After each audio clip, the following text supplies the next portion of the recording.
Yeah. Well, guess what, guys? It's 5:30. It's that time. Frank J. Parisi. Do you know what that means? I do know what it means. It means let's roll 'em.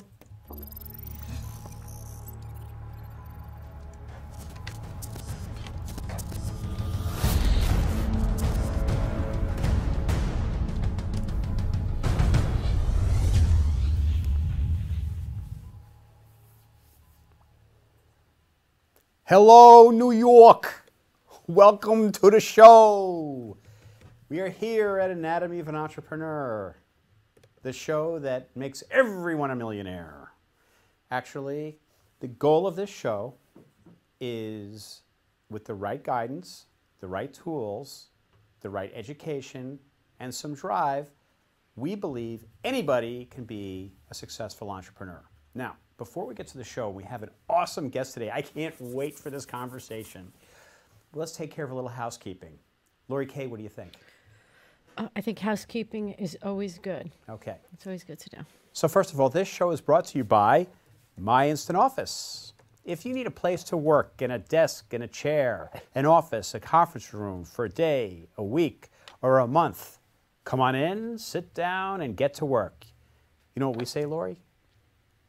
We say, just add yourself. That's right. I know that. And this show is also brought to you by the Huntington Chamber of Commerce. Lori? Yes.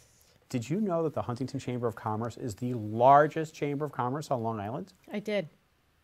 I'm glad you know that. Frank told me yesterday. I had a conversation, you're very funny. I had a conversation with the associate director of the Huntington Chamber of Commerce. I know her name too. What's her name? Courtney Bino. That's right. And by no means was that a mistake. So I said, Courtney, what would you like me to tell the folks at home about the Huntington Chamber of Commerce? What's your mission? And she said, it's the best darn chamber in the world. How do you like that? No applause, anybody? Okay. I'm sorry that, thank you. I'm sorry that Joe Lavolsi is not here today. He's on special assignment in the Middle East or something. But I think Middle Eastern Long Island. But we do have, this is going to be a great show. I can't wait to get into it today. And I've done my research. There's a woman we're having on who is a dog walker, but she's really not a dog walker. She is a dog walker. She started as a dog walker, a pet sitter, and built an entire business. She is an inventor. She is an author. She has walked the dogs of the rich and famous of Los Angeles, Hollywood, Beverly Hills, you name it, she's done it. So today, I would like to welcome to our show, Laura Vorreyer. Laura, welcome to the show. We can't hear you, Laura. Oh, I'm talking. No. Can you hear me now? Oh, we can hear you now. Oh, good. How you doing? Is that better? I'm doing awesome. How are you? Doing great. One thing I forgot to tell you earlier today, there could be a little bit of a delay between us, like you see on TV news. Okay. So we might have that issue. Lori, your background fascinates me. I don't know if you're joking or not. Why is it fascinating? It's not that fascinating. It's pretty fascinating, Laura. I mean, you pick up the poop of the most famous dogs in the country, in the world. Every job has its little shitty part, Cliff. Yeah, thank you, Laura. So, Laura, you're I wouldn't call you a pet sitter. You're so much more than that. I mean, you've invented products in the pet care industry. You have one of the best-selling books on Amazon right now. Yeah, doing great. Yeah, it's amazing. And I want to get into all that, but I actually want to go back to the beginning. You started out as a makeup artist. Yes, I was a makeup artist in Chicago for a long time and doing relatively good enough to think that I should move to LA and become rich and famous and work with celebrities in film and television. And that didn't happen. I failed miserably at that and stumbled into dog walking and pet sitting. And that's been great. I love that. I love dogs. You know, I don't want to talk, I want to talk around the book because I don't want to talk about too much about the book because otherwise people won't buy it. Okay. Can you, I don't know whether we should talk about the transition of how you became a dog walker from a makeup artist. I mean, it's pretty, I mean, I started out, my company actually started out as a muffin company. Did you know that? No. Wow. Yeah, in Okay, didn't know 1989, that. I actually had a partner and we started making organic oat bran muffins, and that transitioned into what I'm doing today. Go figure. How do you go? It's strange. Yeah, how do you go from makeup artist to dog walker? Well, interesting story. I was a makeup artist. I was struggling as a makeup artist in LA. The environment in Chicago is much more friendly. And I'm from Chicago, so it's a very wholesome Midwestern sort of atmosphere. And the LA atmosphere was practically hostile. So I was doing terribly and not, looking back, not had saved nearly enough money as I thought I should have.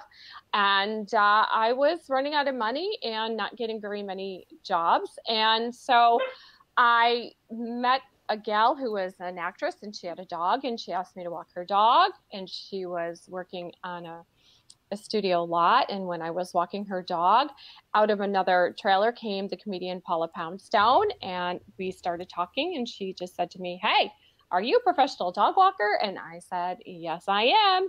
And she hired me, and I've, never really looked back from that. That's pretty amazing. I thought it was pretty funny. I saw a whole bunch of interviews you did, and you said, I went from struggling makeup artist to struggling dog walker. Right. Yes. Except with more work. Yeah, well, that's good to know. Let's go back to Chicago a little bit. Okay. What were you like as a kid? What was I like as a kid? I loved my dog a lot. Remember that. I loved my dog a lot. I had a major surgery when I was a kid. I had corrective spine surgery, and that made me inactive, really. And I didn't have that many friends. I mean, I had a body cast and a brace, and my parents were not friendly with the neighbors. They were sort of kept to themselves. And so I had a strange childhood. I was very close with my sister, and we still are. And I didn't have like a big social network until I got to high school. When I got to high school, I loved high school. I was everyone's best friend in high school. I loved high school.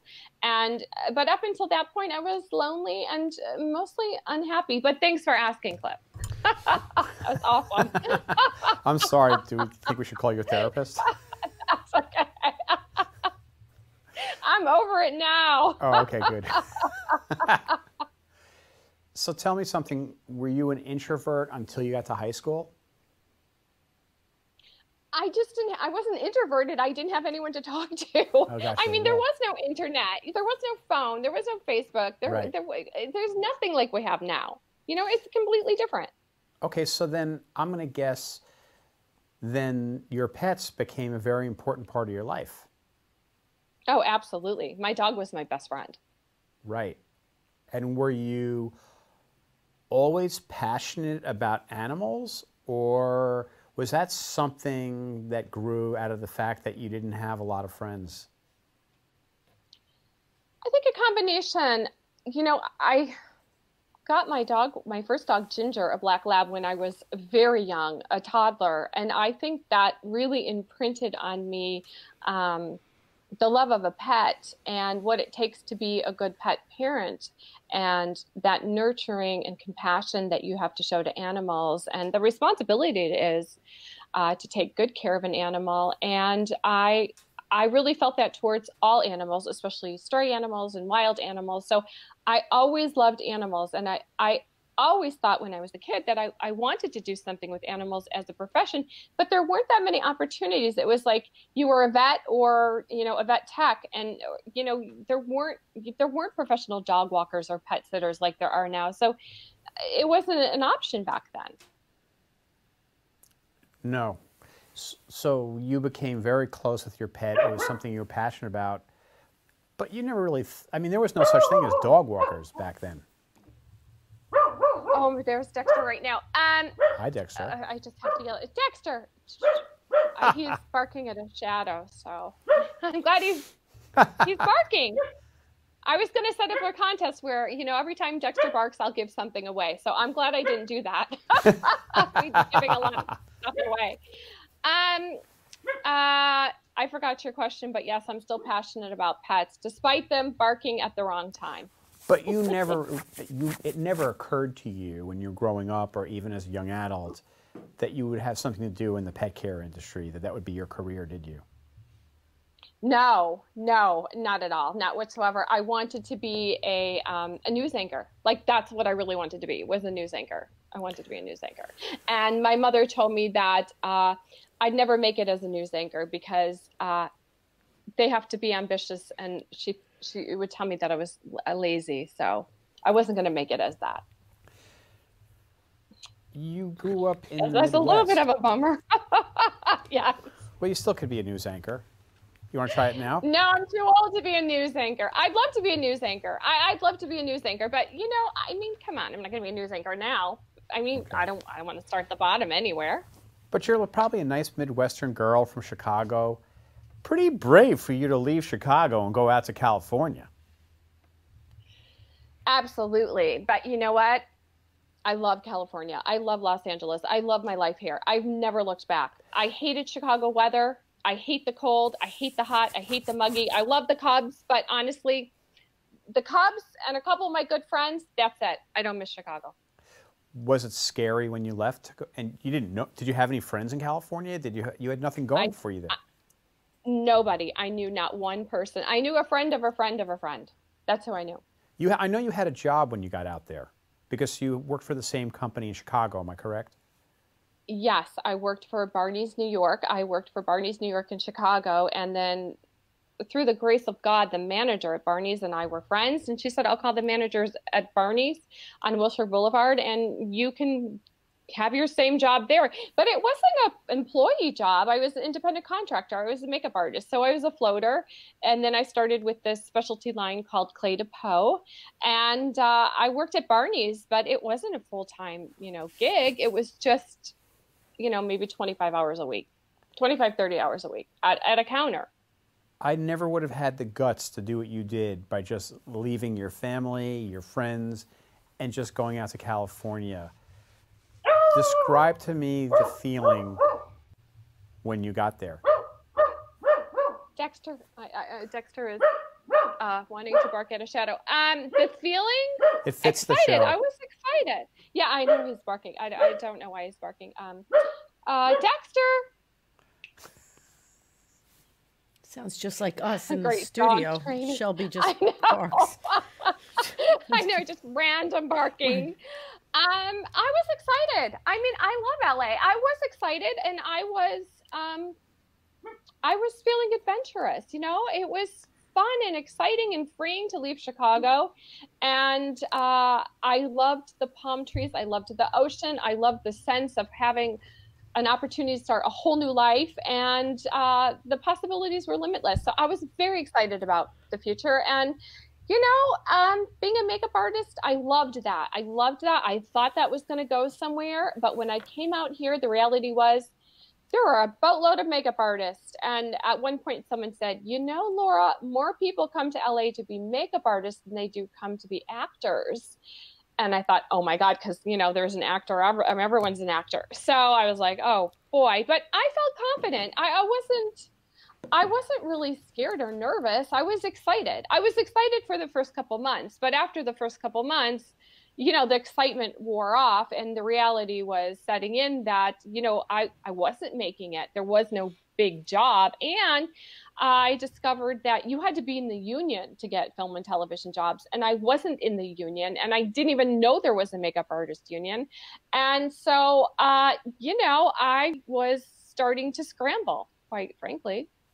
So you were kind of running out of money. And again, I don't want to go into all the details of the book.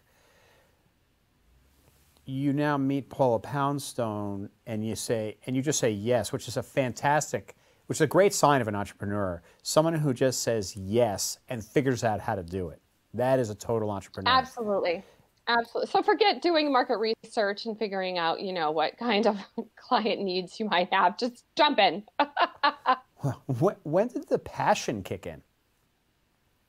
Well, that's interesting because I was always passionate about the pets. I always was passionate about dogs. I always loved dogs. There's always that person who was trying to rescue a stray or volunteer at a shelter or work, and I always loved dogs. So it sort of made that it came full circle back to from when I was a little girl, and now here I am. It was kind of like the universe knew to give me what I loved and what I needed, and to work with the pets and the dogs and the animals, and to be part of people's who's instrumental to them running their own lives successfully. I mean, it was a perfect fit for me, and it still is. I mean, I have so many clients who I've had from the first day who are on their second and third dog, and it's just been great for my personality. It's been great for me, and it's been great for the pets. So all around, it's turned out really good. You really care about animals. Were you always a very compassionate, empathetic person? Did it develop when you started taking care of animals? How did that all happen? It's natural, but I think that it's something that children should be taught: compassion towards animals and responsibility towards animals and empathy and even, bereavement. And it teaches a child so much to have that animal that it's responsible for. And even if, you're not being verbalize those lessons, I think just to have that experience really nurtures you, because all it is receiving. And when you're giving that love and caring for that pet and that animal, there's nothing like it. I mean, they enrich our lives so much, and they give us the unconditional love that maybe we're not getting from our parents or our families. So for me, it was everything to have my dog Ginger. And when I became a pet sitter and dog walker, it was like revisiting all that good stuff from when I was a kid and I was with Ginger all those years when I was growing up. We have a question from Lori Kay. I have a question for you, Laura. It's Lori. So at what point you met Paula Poundstone, and you get this job walking her dog, and I guess other people came along. At what point did you say, hey, I need to drop the other stuff that I think I want to do and actually make a real business out of this? It was easy, Lori, because it was like the universe shifted. I never got another phone call for a makeup artist. When I started walking Paula's dog, it was like that door shut, and I sold my makeup kit and all the crap in it. As soon as I could get a buyer for it, I was like, I'm out. I'm going in the dog walking direction, and I'm so glad I did. I really am. It's awesome. That's really cool. Yeah, well, at some point you start to make money doing something else, and then you're like, some point you have to let go. And at what point do you say, am I taking the right step? Am I doing the right thing? Am I willing to let go? I think that whole let go thing it's a turning point. So Laura, was that it's really important. Mm-hmm. Was that it was in your gut and you just felt it? Yes, I did feel it, and the writing was on the wall. I was getting, I had my same phone number, and I was getting a lot of phone calls, and I thought, oh, maybe somebody want me to do like a wedding, or I'll do a trade for print or a film on spec or something, but nothing. And then I thought, you know what, even if somebody calls now, I'm so busy dog walking and pet sitting. I had an epiphany when I looked back at it that when I was a makeup artist in Chicago, it was delightful. It was such inspired work, and it was fun, and I loved everybody I worked with, and we were a family, and I worked with a lot of the same people. And then out in Hollywood, it was a struggle. It was difficult. Everybody was looking out for themselves. There was a lot of backstabbing. People were very covetous of their information and the jobs that they were getting. And I was relieved, to tell you. I mean, yes, I let it go consciously. But I was relieved. I was relieved to let it go and to fully embrace the dog walking and pet sitting, because it just really felt right for me. Yeah, that's there's the answer right there. And then all of a sudden the fear goes away.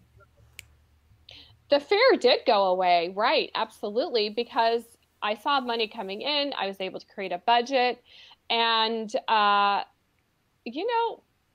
really wasn't scared anymore. I felt like I had enough business and I could keep it going on my own, or branch out and hire people. And looking back, I wish I had hired people sooner and not try and hang on to all the business that I had, because, LA is so spread out. So I was driving a lot to get from client to client to client. So it was nice to hire other people and have them take a little territory and I'll have a territory. And, yes, you're not making as much, but you can service more clients. So I didn't have a real business background and I had to learn that. Which can be really challenging. Well, there's a lot of challenges. I mean, there's a lot to be said for, learning on the job. And that's what I was doing. Looking back, I would have done some things differently, but it all worked out beautifully. I mean, do I wish I had, studied the market and known a little more about scaling and had seen, these on-demand dog walking and pet sitting apps coming and maybe got some venture capital or franchise? Maybe, but I did what made me happy and I was able to enjoy my life while doing it. So I have no regrets. I've loved every minute of having your dog's best friend, and every single dog that I've met has been like my own dog to me. When you have these challenges and these stumbling blocks, how do you get through it? I mean, how do you just not like throw in the towel and say, I'm done, I can't do this anymore? How do you keep going? What do you do? Well, I guess I have one of those personalities where I always think things are always working out for me. And I'm a big believer in the universe and pure positive energy. And I always think that the universe has something good in store for me. And I have faith in that. I have faith in my positive aspects. So I always feel like things are always working out for me. And even when things seem really crappy, I know that it's because something better and bigger and even more delightful is going to happen. So, I mean, I have had setbacks, but I just think things are always working out for me, and they are. You're an optimist. Yes, I am actually. Yeah. I quite enjoy it. Tell us about a failure and how you handled it, and then how you picked yourself up to move on. Oh my gosh. The failures have come mostly trying to put together a team of dog walkers that would have the same ethic that I have, love pets as much as I do, and be reliable and responsible. So unfortunately, those failures are maybe poor judgment, I would say, or maybe wanting to be optimistic and thinking that somebody is going to do a great job like I would do. And unfortunately, they don't embrace it, or they only want to do it till something better comes along. So I've lost clients because of what employees have done. And, those are failures, and that hurts, because when you own a business, the buck stops with you. And that, if somebody is not happy, it's because of your service and what you've done, and you're going to have to get on the line with that client and try and make it right. And that's not always possible. Some people just want to move on and they want to fire you and fire your company, and that's a failure, and you have to accept that and try to do better. That's basically learning from your mistakes and moving on. Absolutely. But what other choices do you have? I mean, I wrote in the book some of the funny stuff now, looking back at it, having these experiences with dog walkers who, they screwed up and they didn't care. And because I didn't have any other dog walkers, I would have to give them opportunity after opportunity after opportunity to do their job and make it right. And, honestly, some people don't care. Yeah. And you're always going to find people who don't care. So Absolutely. Look for the people that do care and hire them.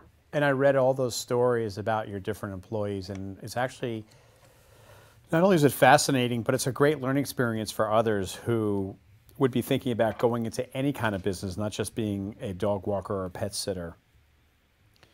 Absolutely. If you want to scale at all, you have to hire people. I mean, that's business 101. You cannot expect to be an entrepreneur or a solopreneur and not need other people. You're going to need a team, even if they don't directly work for you. You're going to need to hire maybe a marketing person, a PR person, a accountant, a CPA, you're a manager. So you're going to have to learn how to choose wisely and, look for someone who complements your strengths. Absolutely. So here's one of the things I really like about you, Laura, and I've discovered about you. Your mind goes, while you have this foundation in this business, you strive to do more and more and more. I don't know whether it's more than you can chew, bite off, the more you can chew, but you do more and more. You're an inventor also. You came up with a product called, ready for this one, Frank? Doggy Do-All. I love that name. I still love that name. And I love the product. Absolutely. So I was walking dogs in the valley. It's very hot. And you pick up the poop like you have to. And when I was picking up the poop, the blue bag broke. And I wound up, picking up poop with my bare hands. And I was like, oh my God, disgusting, disgusting. And wiping my hands on the grass and getting back in the house and washing up my hands. And it was an aha moment. It was really like an Oprah aha moment. And I said, oh my gosh, they should have wipes on these things because, dogs, they can slobber, they pick up disgusting things, they're pooping, they get stuff stuck in them and on them. It's just a situation that could call for a handy wipe. So I became obsessed with that idea, Cliff. You could talk to Larry about this, my husband. When we first met, I was obsessed with it. And I just would not stop thinking about it till I got the product to market. And that was quite a journey. And until I met Larry, I really didn't know how I was going to make that happen. But I lived, breathed, and slept the Doggy Do-All. And we did it. We got it to market and we sold those suckers out. And people still ask us, hey, do you guys still make the Doggy Do-Alls? And we're like, no, we don't make them anymore. But it's not that we couldn't. It's just, when you invent a product and you make it from nothing, it's an expensive proposition. So, and we wanted to make it in the US, which we did. We made it in downtown LA. And so if we wanted to make more of them, we would have to look at, manufacturing overseas. And it just got to the point where, we wanted to go in a different direction and we did that. But I'll tell you, that has been one of the most satisfying experiences of my lifetime is to invent a product and see it in a store. I mean, that's like the holy grail of success to me. Even if you don't move 1 million units, you did it and we did it. And I'm very proud of that. So that was awesome. And then you moved on to the book. And I noticed and then the book. And you have a young son and you travel all over the country going on TV and radio stations. Well, I do a lot of the radio from home, but I do go on TV a lot, and that's fun. And that's the fun part. Promoting the book, marketing the book, talking to other entrepreneurs and authors. It's been great. I love this part. I love talking about the book, and I love talking about dogs, and I love talking to people that love their dogs. And if you're on Facebook on the Pet Sitter's Tale, if you comment the name of your dog, I'm going to give you a copy of my book. You can choose softback or Audible download. So if any of the Pet Sitter's Tale fan people are watching, a little contest right there. Shelby. Shelby's name in right now. I love that, Shelby. I love that, Shelby. Shelby the dog. Shelby. I heard Shelby squeaking earlier. Yeah, Shelby was squeaking with her So, toy. Laura, let me ask you a question. So you create this business, walking dogs, and then you create this other thing that you invent. What possessed you to actually write a book? Oh, my gosh. The good thing about writing the book is, a lot of people asked me because I came from, before I was a makeup artist, I was a a salesperson in Chicago. I worked for a Fortune 100 company, and I was in corporate America. And then when I came out to LA and I was a dog walker and pet sitter, a lot of my friends were like, what? You're doing what? How do you make a living? Do you do that all day? Like, how's that work? And, you know, especially in the Midwest, you didn't have, you know, things happen in New York and LA sooner than they kind of do. They move towards the middle. So well, I was dog walking and pet sitting, and people say I pioneered that industry. And so people wanted to know, like, what's a day in the life of a dog walker and pet sitter like? And so I wrote the book mostly so my friends and family could see that, yeah, I'm, you know, spending my time wisely with people's pets. Laura, Frank and Lori don't know any of the stories that I've read in the book, and I really don't want to ruin the book. Okay. But you have some really incredible stories. Give us a couple of nuggets.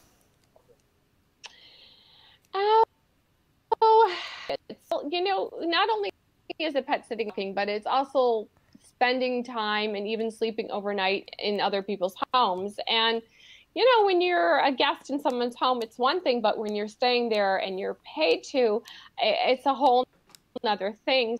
A lot of times you're in somebody's house and you might hear a sound. You don't know if, you know, that's a normal sound or that is a scary sound. And then people ask you strange questions about what, you know, sleeping at their house is going to look like for them. And would you sleep with their dog? And can their dog sleep with you? So there's a lot involved. I think a lot of the book is how I got into it and about being an entrepreneur. But mostly the stories are about how much I love the dogs, how much sometimes dog walkers screw up, and also a lot about, you know, what the expectation is of, you know, the client to the pet sitter and dog walker. You know, you made this really good point in the book that I'd like you to expand upon for us. And you talk about how people go, oh, you're a dog walker. But when you're an owner of a dog and you have someone coming in to take care of your dog, that's a big deal. Therefore, it's actually a lot of responsibility for a dog walker. Oh, absolutely. Just talk to the people who had their dogs lost by the dog walker. I mean, pets are part of the family. You know, people say, oh, they're furry children. But, you know, there's so much they mean to us. They give us so much and so much unconditional love. When you're responsible for someone's pet and that happens, that's the scenario. And I am so lucky, I'm knocking on wood, that, you know, I've never really had any to a client's dog or lost a dog. I mean, there is that one story in there where the dog died and I was pet sitting it, but he was a very senior dog. So it's a lot of responsibility. And, you know, I have a client. She's a powerful attorney here in Los Angeles. And, you know, she works very long hours. And sometimes I visit her house 2 and 3 times a day. And she says to me all the time, if you didn't do your job, Laura, I would not do my job. And it's so true. If you don't have somebody coming to your house and taking care of your pet who is reliable and trustworthy, then, you know, it makes you accomplishing anything you want to accomplish much more difficult. So as the business grows, where do you see it going, or where are you going to go next? I mean, you've done so many things. I don't see you stopping. Well, right now, the business is going nicely. You know, I think I told you before, my daughter is actually running another location for me at the beach, Marina Del Rey. And it's going good right now. I am working on some more writing, and I'd like to develop The Pet Sitter's Tale into a property, so either a screenplay or a series. And I'm looking, you know, forward to working on that and writing that, and maybe another book. So pretty cool. So I'm a young entrepreneur. Oh, we have a question. No, it's me again. That's all I meant. Sorry. That's all you have to do is go like, oh yes, I have a question. Just say okay. Hold on a second. You know, yes, it's me again. I'd fire you, but you're all I got. So, Laura, I just want to let you know that I have a dog walker. I obviously have Shelby. She's my Great Dane. I have a dog walker. And for me, my dog walker sits on a pedestal for me because, she comes in my home. I trust her. She has the keys, the everything.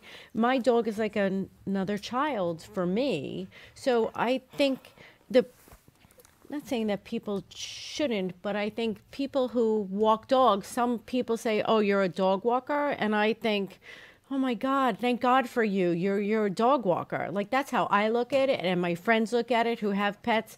So kudos to you for making this very successful business out of it, and I just think that it's a great job. My dog walker, her name is Kathy Dunn, and she's right on the cliff there. Let me tell you, she's really important in my life. And right now my dog isn't feeling that well. And I spoke to her and she's just as concerned as I am. So I think it's a great job. I think, dog walkers should be highly respected. And I'm very glad that you made this successful business out of it. Thank you, Lori. And you know what? I think you're right. And I think, I think just the name dog walker, it sort of minimalizes, really what is encompassed in taking care of the dog. So maybe we have to look at, a rebrand of dog walker, pet care provider, pet professional, pet ambassador.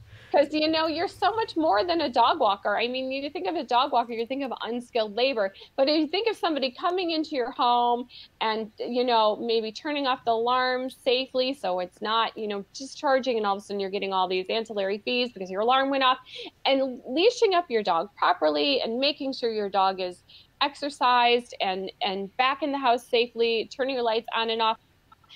Packages. I mean, it's so much more than just dog walking. And I think absolutely that's why my clients love me so much. It's because it's not just dog walking. That's just one part of it. But, it's really being like another set of eyes and ears and hands in the house when the people who live there aren't home to do it. Right. I agree. She brings my garbage pail in. My mail's on the table. I know that she was in my house, at daylight savings, the lights go on. So when I come home, my dog's not in the dark. It's a full circle, job. And I just, kudos to my dog walker, Kathy. She's wonderful. She was recommended to me from someone. And I say now, I don't know what I would do without her. I know that the days that I work those extra long days, that she took care of my dog today. And for me, that's the best feeling, because I would panic if I didn't have anybody to let out my dog. Right. You couldn't go to work. And what would Cliff do? Right. I couldn't. Right. Oh, I took her off the ledge plenty. But I just think dog walking you're right, maybe the name about it isn't so glorious or glamorous, but I think I have another friend, her name is Angela DeAngelis, and she pet sits. So you can bring your dog to her home if you're going on a cruise or whatever like that. And she posts pictures of her dog and your dog, and I think it's wonderful. It's a sense of relief that someone as caring and loving is taking care of your dog just like you would. So I think it's a great job, and I have high respect for anybody that does that. Thank you, Lori. One of the things that I got out of the book was that Laura's a therapist. Oh, so true. For people, maybe not qualified. For clients. Oh, yeah, totally. people. Oh, it's like being a hairdresser. Same thing. Yeah. Same thing. You don't have letters after your name, but you hear it all. Yeah. And yeah. You're listening to them. And that's it. So many people want to tell you where they got their dog, what their dog means to and you're so much more than the dog walker. You are a therapist. You just listen. You're spending time with them and you're listening to them. And that's what people need. They need someone to listen to them and know that they've been heard. So Laura, I ask this question towards the end of every show. I'm a young entrepreneur. I either want to start a dog walking, pet sitting business. I want to go into any kind of business. Give me something to hang my hat on. Give me some advice. The best piece of advice I could give is do something you're passionate about. You're going to work long hours and nights and days. And if you're not passionate about it, really, you won't be motivated to work at your business. So I would say 100% do something you're passionate about. Do something that you don't mind doing, even if you're not going to get paid for it. That's my first piece of advice. And my second piece of advice is try not to put too much money into your business in the beginning. Try and do bootstrapping. Try and get going just with your own resources and do a lot of trades and do a lot of market research too. Talk to people about where the pain is and where there's a problem that you might solve. So you've got to do the research and have the passion. But I think there's so many entrepreneurs out there and more because, people really see the advantages of it and they like working for themselves. So if you have the passion, then I think you just have to be persistent. And you know what? So many success stories out there. That is such an awesome piece of advice, and I can't agree more. It's absolutely true. Thank you, Cliff. Yeah. So the next thing is, whoever did your lighting and set up your camera did a fantastic job. That was my wonderful husband and CTO, Larry, my darling sweetheart. He did the lighting, but I put the plant right here. Now, how did a guy like that know how to do the lighting?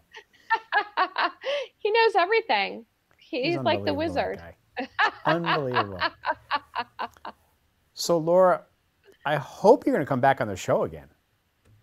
I hope you'll let me come back. That was fun. And I hope that we had some people participate. I don't have my Facebook up, but maybe three of us will do it again because it was amazing. I had a good time. Absolutely. We get a lot of on-demand watchers, so people will watch it after the show. Okay, great. All right, wonderful. Well, thanks for having me on. It's been fun. I'm glad you enjoyed the book. I can't wait to have you on again and hear more stories. I'm looking forward to it. Thank you. Okay, so we will. So, next week. Oh, I didn't say. Did I say goodbye to Laura yet? I didn't say goodbye to her yet. I'll say goodbye to her in a second. That was a good goodbye. Oh, that was a good goodbye? Okay. Next week, we're not actually doing a show. I'm going to be in Las Vegas. I'm hoping my friend Lawrence Jordan will be there, but I will be in Las Vegas at a show called NAB. And I am going to be interviewed by PTC Optics next Tuesday at 5 p.m. Eastern Time, 2 p.m. Pacific Time. So I think what we're going to do is share the show to the Streamcast Network, and I'll be talking all about live streaming. And then we'll be back again in a week after that. So we thank everybody. We thank Laura. We thank Laurie. We thank Frank J. Parisi, our technical director extraordinaire, and of course Shelby the dog. And I will see you next week from NAB. We